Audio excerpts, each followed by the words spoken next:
Alrighty, folks. Welcome on in to the Philly Sports Pulse live on 302 Birds. Alongside my host, Adam Den. I'm Jesse Sharon. Welcome on in. It's been quite the 24 hours so far. And I think, Adam, first off, how we doing today? Yeah. Fantastic, Jesse. How you feeling? We're doing good. It's been a busy 24 hours for sure. Phillies finally let Castellanos go. So I think we'll start there. No, I got the wrong graphic. Excuse me. We're good. Yeah. Castellanos, there we go. Castellanos is no longer a Philadelphia Philly after 4 years and a lot of money. The Phils really wanted to let that $20 million contract go. And they waited until spring training got started to get it done. This all kind of comes after an article by Matt Gelb of The Athletic that the whole reason, or one of the biggest reasons, that there is contention between him and Rob Thompson and Kevin Long is because of an incident during the season against the Miami Marlins where he was benched and he comes in sipping a little alcohol. Not the Well, I think best the alcohol comes prior to the benching, if I'm correct, right? Okay. Yeah, no, it comes after the benching. Yeah. So yeah, not the best start. But that kind of led to a little rocky rocky relationship. But like Joey said, Casio wasn't all that horrible. He actually showed up in the playoffs from time to time. There were definitely stretches where he didn't, and we can get into all of that. But Adam, are you glad that he's gone? Are you,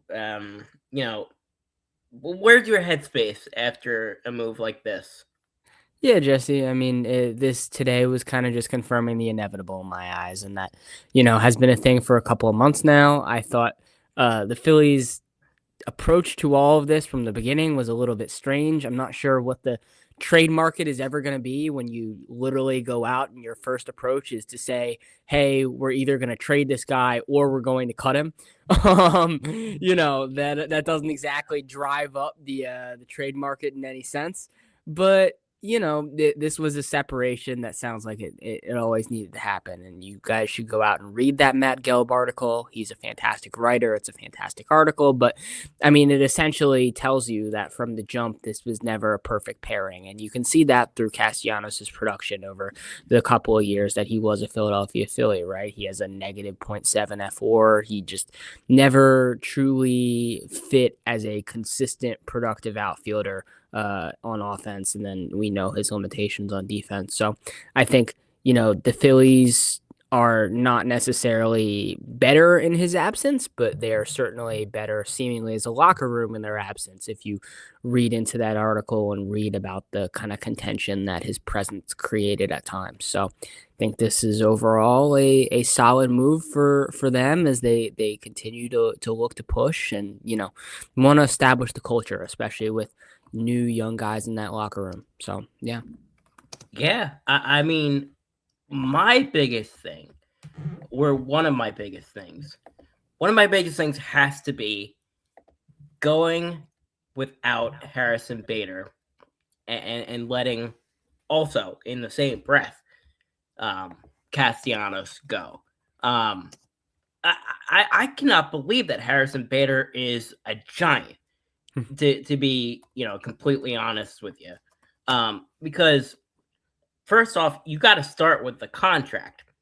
It's like 2 years and $20 million, so that's $10 million a season, right?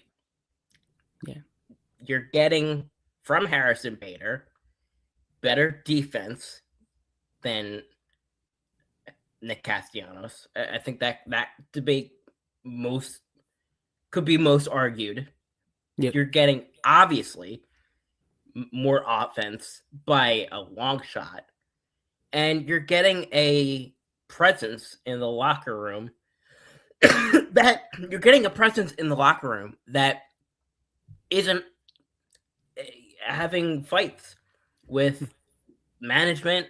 It is good, in the clubhouse. So you love that. And granted, yes, very, very small sample size. We got him at the trade deadline, but baseball is all about, to me, riding the hot hand. And to me, he was the hot hand. And instead, you're going with a guy in right field that is a bounce back candidate. Where we heard that before. And Otto Kemp platooning with Brandon Marsh in left field. What kind of sick world are we living in? Yeah, Jesse. I mean, I don't know. I think I'm of the sense that from all the Harrison Bader reports, right, it sounded like he was going to want an everyday role. And that's, I think, something that I would assume the Phillies were not willing to give him because that would essentially, kind of edge out Brandon Marsh in that way. And I don't think that's something the Phillies are willing to do, even with his inconsistent offensive production over the past couple of years. So I'm fine with the way they're rolling. I think Justin Crawford's going to be exciting and great. We've talked about him a lot.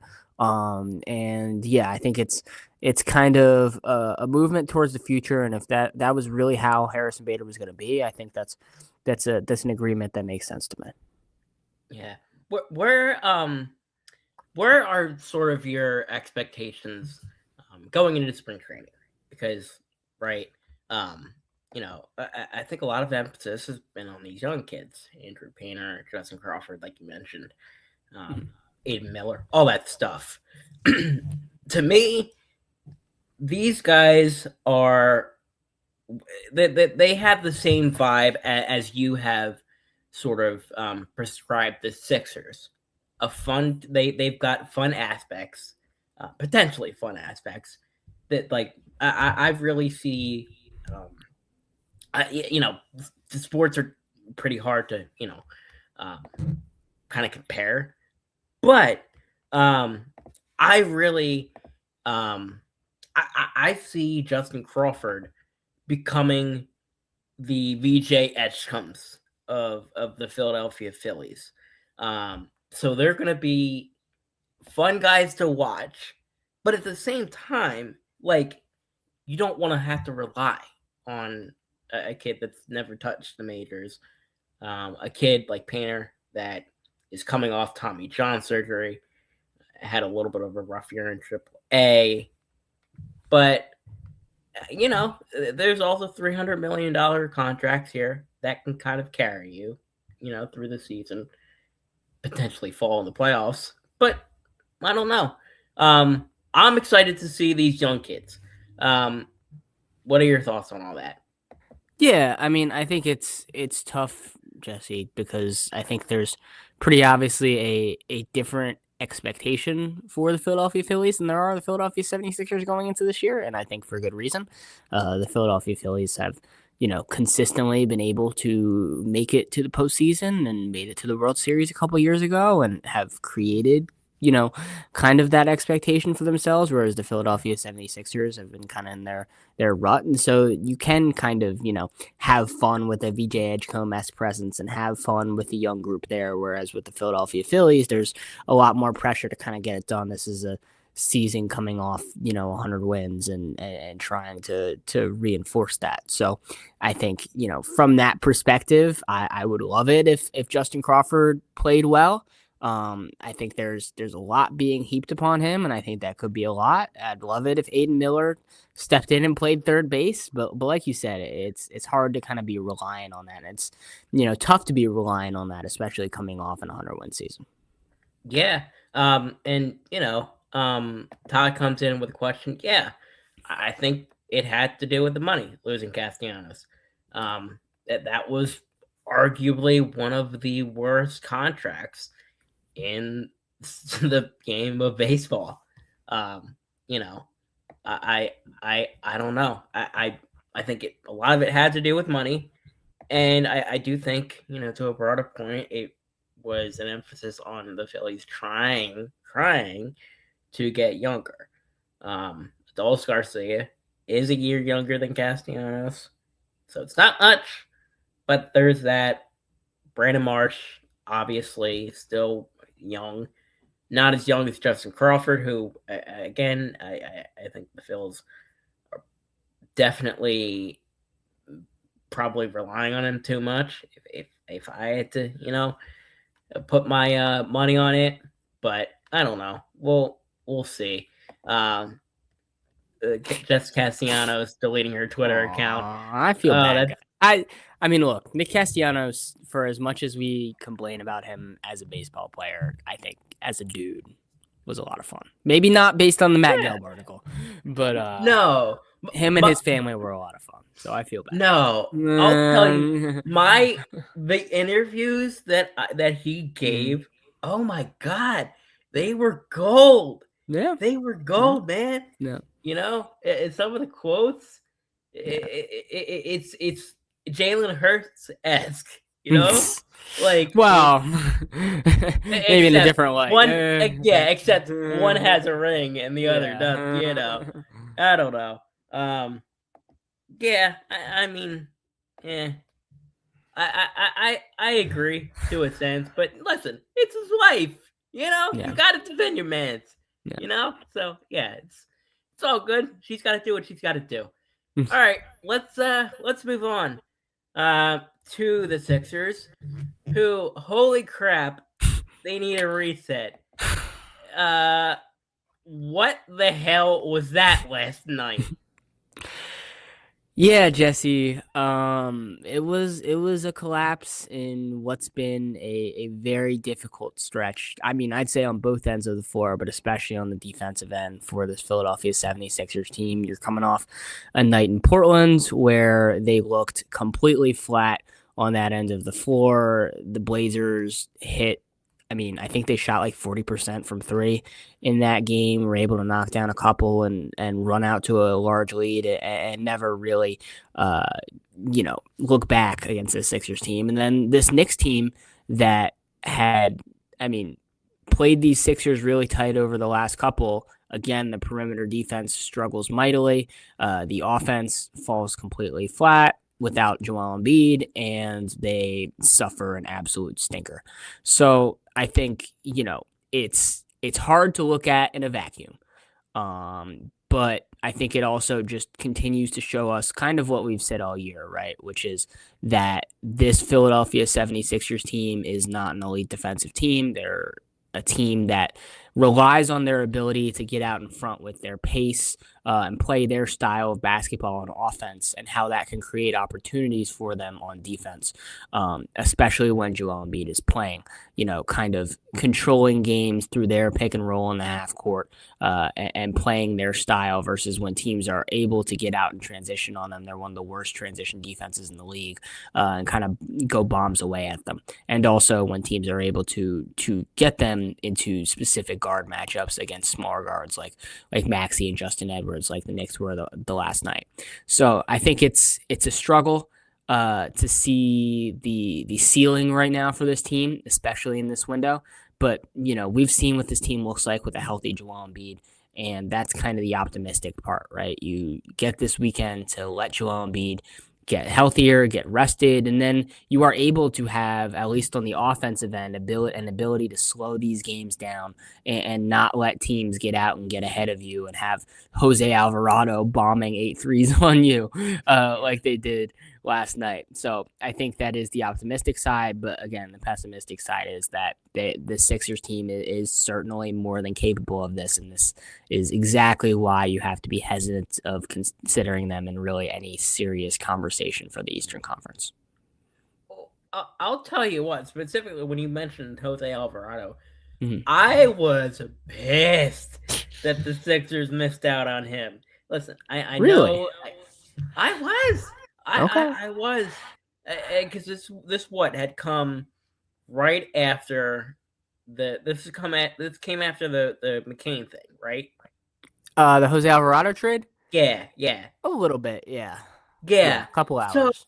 I mean, honestly, like I know it's random, but Yeah. um, like I honestly I like what he's brought to the table this year.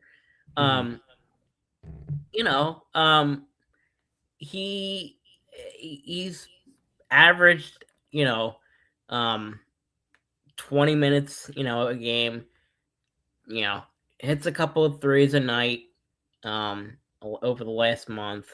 Um, he averages a couple assists a night. He's a solid player. And I've been screaming from the mountaintops that specifically Tyrese Maxey needs role players. Yeah. When guys like BJ and Joel are off or hurt or whatever, especially now we're seeing Joel having less of a role. I feel like I don't need stars. I don't. Like, I'm fine if we didn't get Giannis. It's fine. But there were role players out there that you know we could have had something going here. Yeah, I mean, I'm with you on the backup point guard part. I think there was certainly a role to be able to invest in that. I think the issue I would have specifically with Alvarado would just be his fit defensively next to a guy like Maxey or a guy like Edgecombe. That's a really small backcourt, especially coming off the bench. And I think they're already struggling with those problems. So I would have preferred like a bigger combo guard if they were going to go that route. But I think, part of my problem as well has been their kind of lack of true effort, I guess I'd say, on the buyout market. You got Cam Thomas on TV right now, and he had a fantastic night for the Milwaukee Bucks the other night. He was a guy who they could have invested heavily in. They couldn't. They chose not to. There's a couple guys who continue to be out there, like a Mike Conley, like those kind of guys that could contribute in those backup guard minutes and just give the Sixers some kind of intensity from that spot defensively that they're really not getting this way at Kelly Oubre. So that's a real struggle in my eyes. But I think at the end of the day, when the postseason comes down to the postseason, it's going to be a rotation of 9 guys, and it's going to come down to whether or not Joel Embiid is healthy, and we've known that to be a fact. We know what this team looks like against real legitimate contenders without Joel Embiid. And so last night and Monday night, exactly, not good. Last night and Monday night are not real shocking signs in my eyes. The scoreboard is certainly a little makes the eyes a little wide, but it's not really a shocking result, and they need him rested and healthy and ready to go for this stretch. Yeah. So, going into the second half, how do you see things, especially if they don't make a move in the buyout market? Do you think things, in the East, and specifically pertaining to the Sixers, kind of stay the same? Do you still think that the Pistons are going to be 10.5 up on the Philadelphia 76ers by the time the season ends? Do you think the Celtics, especially I heard that Jason Tatum is getting healthy again, are going to be a problem? Going to be able to run it back? How do you see the East sort of coming out and playing shape? Yeah, I mean, as it pertains to the Sixers, I definitely do see them in a similar spot. I think there's kind of a that higher tier where it's, I'd say, the Pistons, followed by the Knicks and the Cavs and the Celtics, and then you have kind of a tier break, and then maybe it's the Raptors, the Sixers, and if you have some form of confidence left in the Orlando Magic, I give you all the credit in the world, and maybe you could throw them in there as well. But it definitely is. There definitely is a significant difference there between those teams. I think what Detroit offers is just a really well put together roster. The breakout season that Jalen Duren's had, Cade Cunningham's continued abilities to be a great playmaker, and the physicality that they bring on a nightly basis defensively. With the Cavs, you get James Harden now in the mix in Cleveland, and the pairing with Donovan Mitchell. There's the postseason woes there, but it certainly does elevate their ceiling, just adding a high level scorer in that sense. And then with New York, I mean, you just saw it last night, right? Offensive rebounds, offensive rebounds, offensive rebounds all night. And that's a team that can truly take over on offense on any given night, given the scores that they have and how deep they are as far as their starting five. So I think the three of those teams, and then Boston, you alluded to it, Jason Tatum.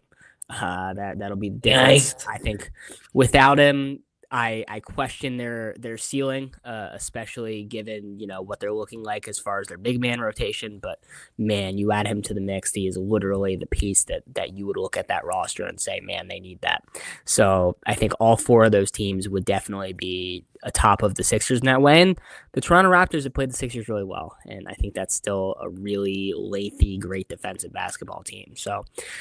It's a crowded. It's getting to be a more crowded East with how teams are playing as of late, and so for that reason, yeah, I do see the Sixers in a similar spot going into the rest of the season.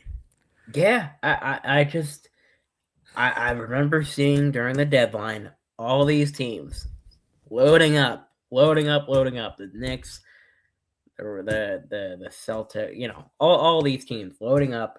And then the Sixers doing absolutely nothing. And now you've got Jason Tatum, who I think, to me, the Jason Tatum that I remember was the one that he basically shut out the Sixers' lights in the playoff game a few years ago.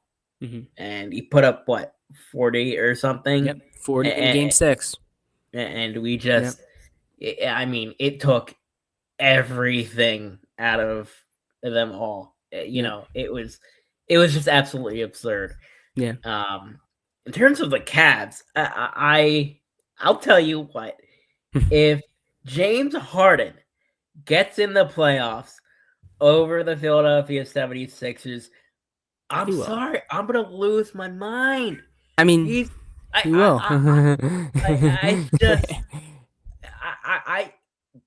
The dude is washed. I mean, feel like that's the thing, is he isn't. He's been incredible over the last month.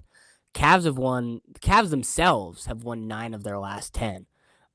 They have looked exactly like the team that you expected them to be going into the regular season over the last couple. And I mean, I know we talk about, Harden come playoff time, and that's kind of where you do worry. But I mean, he has the ecosystem around him to where if he's ever going to win, this would be the team. And essentially, he just has to play like an elevated Darius Garland, which is not a high standard given what Garland has given you in recent postseasons. So, yeah, I mean, I'm in on that team, man. Yeah, I mean, I see it. I mean, I see the vision. I do. Yeah. In terms of the rest of the league, Jared McCain, who is on TV right now. Yeah, he is. Playing well. He's been. I gotta pull up his stats real fast. He had 7 last night, I think.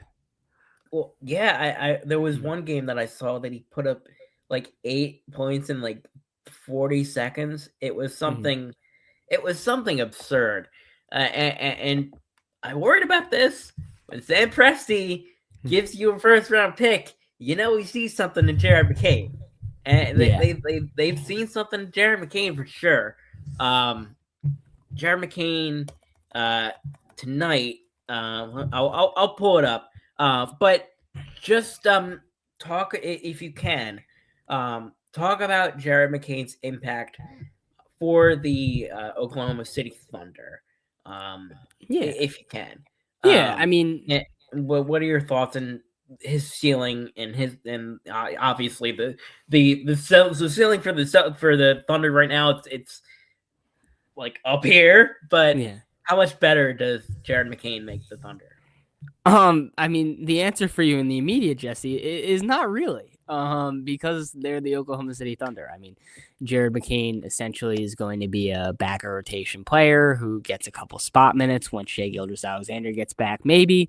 But is going to kind of remain down there, and maybe he makes an impact at some point in the postseason. But it's not going to be much. The impact of Jared McCain more comes for years down the line, and that's why they trade for Jared McCain. It's because of the fact that Luguentz Dort is going to be a free agent this summer. It's because of the fact that Isaiah Joe is going to demand a lot of money and extension this offseason. He kind of slips right in as that combo guard that can give you some really great minutes and has played fantastic as he's now driving to the rim and just missed. But, he's given you some real fantastic minutes with this bench unit, and just a spark without Gilgeous-Alexander on the floor, just as a lead point guard. So I believe in him. I think he's going to be a fantastic piece for them and their future. And we've talked a lot about, oh, this is a horrible trade for the Sixers. This can never work out. And as much as I'm in complete agreement, I think the one thing that has to be emphasized is that the Thunder are such good developers of young talent. And I think part of what makes this so great and such a great fit is that he is going specifically there in which he's going to be able to grow and flourish maybe in a way that he wouldn't have been able to in Philadelphia. So that's important. And I think based on that, that'll help them, move forward as a bunch of their guys come up for some money. Okay. Joey, I'm sorry. I think we got to hit this comment. Okay. Listen, I know he's been out a couple games, but you're talking about a guy that is arguably, and I'll pull up the comment again. You're talking about a guy that is arguably having his best season since his MVP year. I credit that. I credit Year in between is that, pretty good too. Yeah, fair enough. Yeah. But listen, I credit that doctor with a ton of stuff because, we remember a couple of weeks ago, a couple months ago, nobody thought that Embiid was, going to be at the level that he is. He's been so, I don't want to say consistent contributor, but I don't know. I feel like you're getting a lot more than you bargained for coming into the year. Mm-hmm.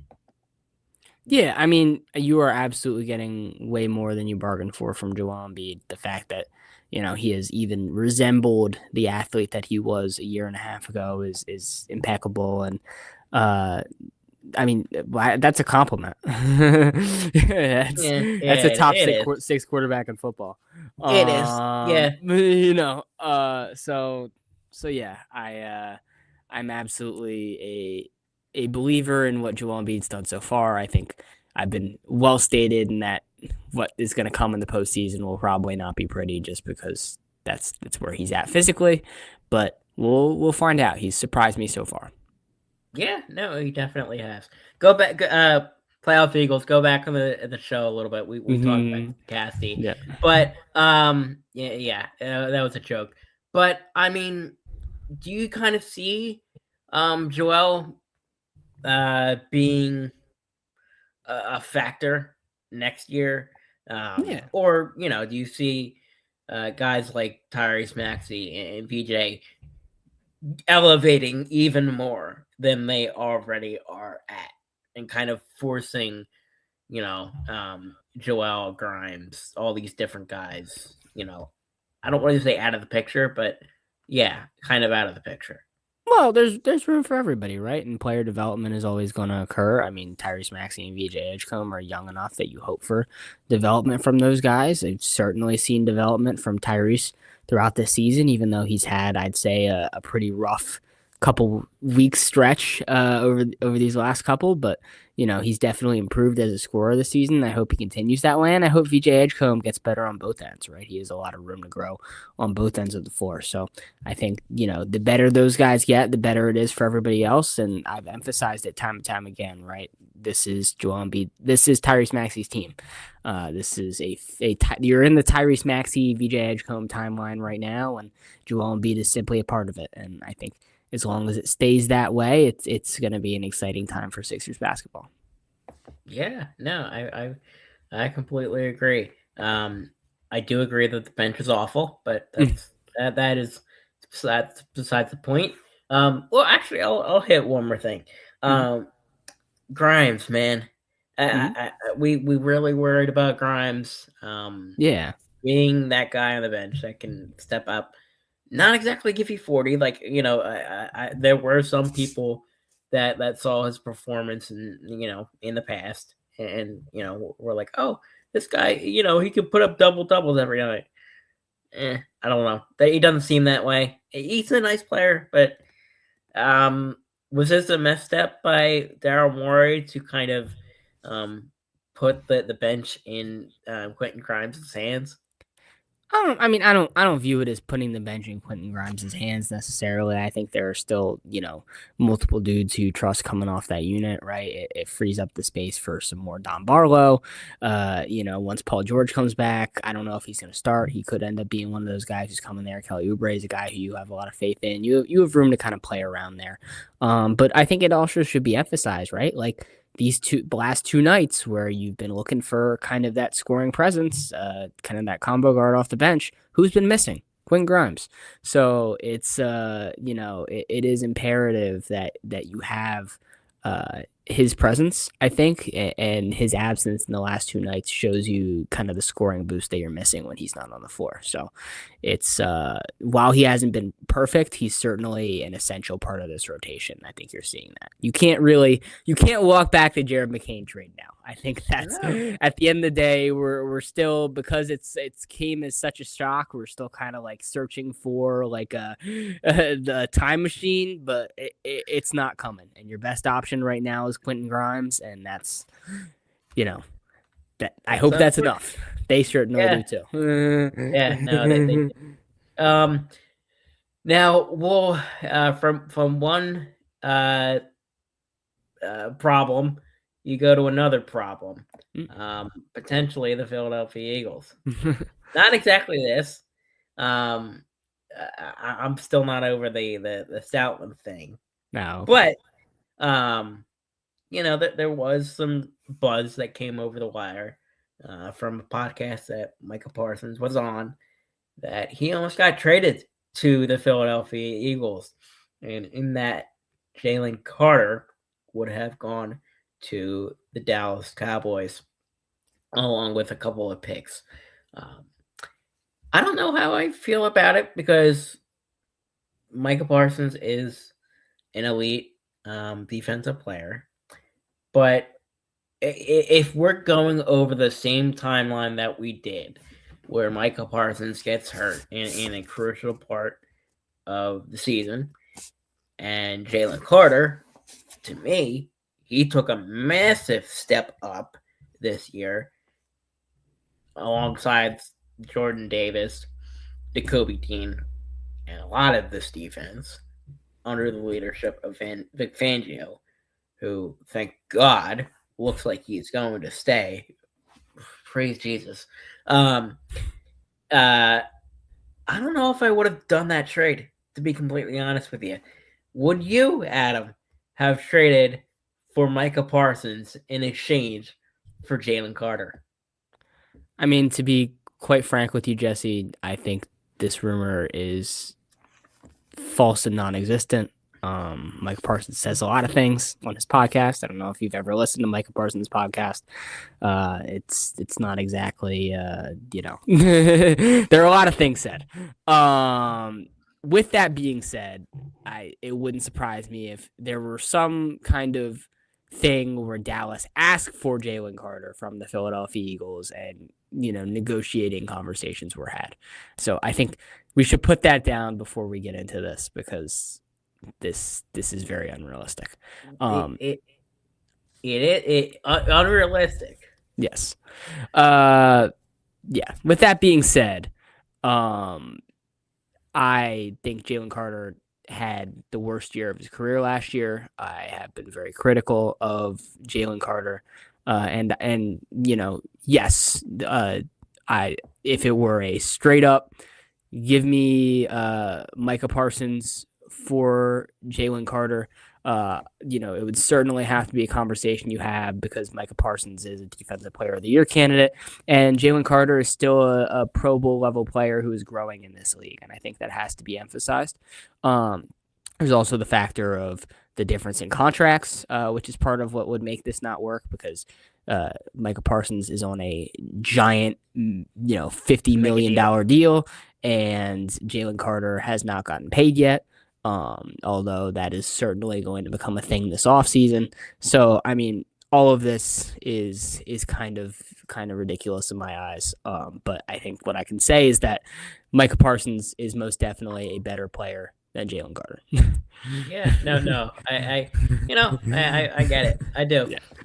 This isn't exactly on my slides on my lower third, but playoff Eagles does bring up a good point that this kind of is like the fake AJ trades. I don't know. I just, especially again, if we're going off of if we are going off of the podcast route, right? I don't know. AJ seemed sincere in those podcasts that he wants to say. He said that he loves the team. He loves the fans. All this stuff. Was this just mouth service, or I don't know? What will AJ Brown get traded this offseason, Adam? Yeah, Jesse. I mean, I think the hyper analysis of the player podcasts is where we start to kind of start, drawing for things. But at the same time, I think it sounds like, unlike this trade, from actual like NFL insiders whose job it is to do this inside research and to report on it, that there is a significant likelihood that AJ Brown gets traded, and that does not surprise me, given the differences that seem to be within the Philadelphia Eagles building right now. We talked about it last week with the Jeff Stoutland stuff. Philosophically and scheme wise, how they look like they're going to change offensively. Like there's a lot going on in the Philadelphia Eagles building, and it would not surprise me in the slightest if AJ Brown does not really feel like being a part of it. So yeah, I mean, I think I would probably, if you were to ask me today, I would probably put it at around a 65% chance that AJ Brown gets traded this offseason. 65%. All right, I like that. I'll hit you with one more thing. Now that the Eagles have their now that the Eagles have their offensive coordinator, let's talk about that. I guess I cannot believe that I didn't, put it in a lower third for that. But that's besides the point. Got our guy from the Vikings. I kind of like what the Vikings had offensive line wise. I did. Now it's going to be a challenge for sure with an aging Lane Johnson, a very very hurt Landon Dickerson. There's reports out there that he is, even though he's 27 years old, he's hurting. Yeah. He's hurting bad, which I mean, I guess is to be expected, in the NFL. At that offensive line position, but there's going to be a big challenge, going into the year for the offensive line, and for Chris Cooper. I don't know. Does this change the calculus that Maybe the Eagles should go after some also offensive line depth. Maybe not. Maybe in the drafts. Maybe in free agency. Or are we going into next season with the same offensive line that we've got currently? Yeah. It sounds to me like there is a lot of smoke behind the Landon Dickerson thing, that's for sure. And that is interesting to me. That is, he has certainly struggled over the past couple of years with some injury woes, and it's it weighs on you, especially when you play that guard position, right? It starts to deteriorate on you. We've certainly seen it with plenty of guards as they start to reach over the age of 30, where they're simply not able to keep up with the physicality anymore. So it would not shock me if Landon Dickerson is getting there a little early, especially given with what he's dealt with over the past couple of years. So I think that's something incredibly interesting to watch. I have a little more faith, like we talked about last week, that Lane Johnson's going to be back, but the Dickerson stuff, incredibly interesting. As far as Chris Cooper, I think that's how you say his name. Yeah. I mean, I haven't been a complete fan of how the Vikings have, worked with their young offensive line talent, right? They sign that guy from the Colts last offseason, whose name I'm completely blanking on, for a ton of money, and he was only like 25 years old, and that fails to Will Fries. That fails to really work out. Donovan Jackson had his struggles last offseason at left guard, so that's a little bit worrisome for me. But I mean, Jesse, this is the only city in the world where you knew who the offensive line coach was, and that was because he was simply so incredible at his job. He was a generational offensive line coach. I heard a stat from the other day. He was the longest tenured coach, period, in the NFL this way of Andy Reid. And that is how talented he was specifically at his positions. Specifically, position coaches do not last that long ever at one stop, and that was because of how great he was. So you were never going to be able to replace that in any real capacity. They at least get a guy who has some form of experience, but I don't expect to be calling Chris Cooper's line very much because we are not in these buildings, and we can't necessarily always tell you what an offensive line coach is contributing in that capacity. So yeah. All right. Well, little bit of a shorter show, but we got a question that I'd be willing to answer. Do you wanna pull up? Oh yeah. Hang on. Yeah, we should take a look at this one. Yeah, hang on. Give me 2 seconds and let me. I don't know why my comment section is just completely disappeared. Do you want me to read it out? I don't. Yeah, I don't know how to ahead. do the thingy. We have two, and I think we can. One of them isn't really Philly sports, but I think it's something we can say. Caleb Williams from UNC fractured his hands. That's really sad. He's going to be a top draft pick, and that's something that really stinks, especially for his draft stock, which is really skyrocketing. Is it me that their bench is worse since the McCain trade? That is true, but again, they have been missing Quentin Grimes, so that helps. And then Playoff Eagles says, would you want us to re-sign Reed or Phillips? I'll let you answer first, but I certainly have an answer there. Yeah, if I were to resign somebody between Reed and Phillips, I'd 1,000,000% go with Jalen Phillips personally. I feel like you saw a decline from Reed Blankenship this year, just like we saw a decline from A.J. Brown this year. Chandler Phillips, on the other hand, coming from a great system from Miami Dolphins and having himself a fantastic year with the Miami Dolphins, or having himself a fantastic year after getting traded to the Philadelphia Eagles, especially. I think about that game against Green Bay. It was just ridiculous. He was all over the field, and I feel like you can play him in different spots, and he just absolutely shows up. Listen, I love Reed. He's a nice guy. But I love speaking of podcasts, I love the podcast with him and Coop. But you give me Reed or Reed or Phillips, I'm taking Phillips 1,000,000%. Yeah, I'm in agreement, Jesse. I think there's a very likely scenario in which the answer is neither, which is interesting.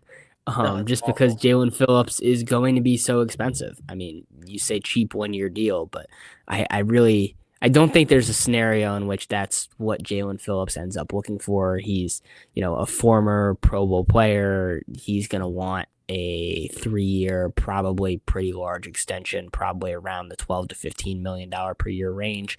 And I think with the Jalen Carter and the Jordan Davis extensions coming up, that's going to be a serious question for the Philadelphia Eagles. But if they're able to manage the cap the right way, and willing to spend the money, I think he would probably be behind Carter and behind an extension for Davis. I think you can wait on the Carter one, especially given how he played this season. But behind an extension for Davis, I think Jalen Phillips is probably my second biggest priority this offseason. The issue just is it the Philadelphia Eagles' second biggest priority this offseason? Do they look at maybe the Carter extension a little higher? Do they look at maybe a Dallas Goedert signing as something where they'd rather spend the money? I'd rather that not be, but it might be something they consider. So it's going to be an interesting question. But I see no scenario where Reed Blankenship is back. That's for sure. Hang on, wait a minute. You don't want to bring back Dallas Goedert. I do not. No. I am really interested in your Really? your basis here because Yeah. I don't trust our tight end depth. I don't think there's a ton out there in the market, and you never really never really know what you're gonna get in the draft. I don't know. I feel like Dallas Goedert to me every time you need to get in the end zone, in the red zone. He was your guy. He was your guy. He was your guy if you need to get in the red zone. Devontae Smith had a nice year, but Dallas Goedert to me in the short range passing, which is where we very much lacked. I feel like Dallas Goedert was your guy. Yeah, Jesse, I mean, I was very critical of Dallas Goedert throughout the year. I thought this was probably the worst season of his career. He was his worst. Yeah, I do think so. He was really inefficient as both a route runner and especially as a blocker for a running game that was already seriously struggling. He only dragged down that run game, and I mean, yeah, there was a lot of cool stuff you could do with him in the red zone. And it was fun, and there were some cool plays, but I do think that if it comes down to say Jalen Phillips, a guy who I know can wreck games defensively, a really high-end talent on that end of the football, or Goddard, who I think is limited in the ceiling, given he's, mainly a receiving tight end in a draft where, yeah, the top end of the draft is really just Kenyon Sadiq as far as receiving tight ends, but the depth as far as guys who can catch the football at the tight end position is stacked. And I think you could absolutely draft a replacement there who gives you similar production given what Goddard gave you last year. I would much rather take the proven guy in Phillips and run with that. Yeah. I'll tell you what, I am really interested to see how this draft lines out. Mm-hmm. Do they go offensive line? Do they go tight end? What do they go with first? To me, the interesting part, and then I'll kind of, we'll wrap things up. I am really interested to see if there is a battle between us and the New England Patriots for an offensive lineman.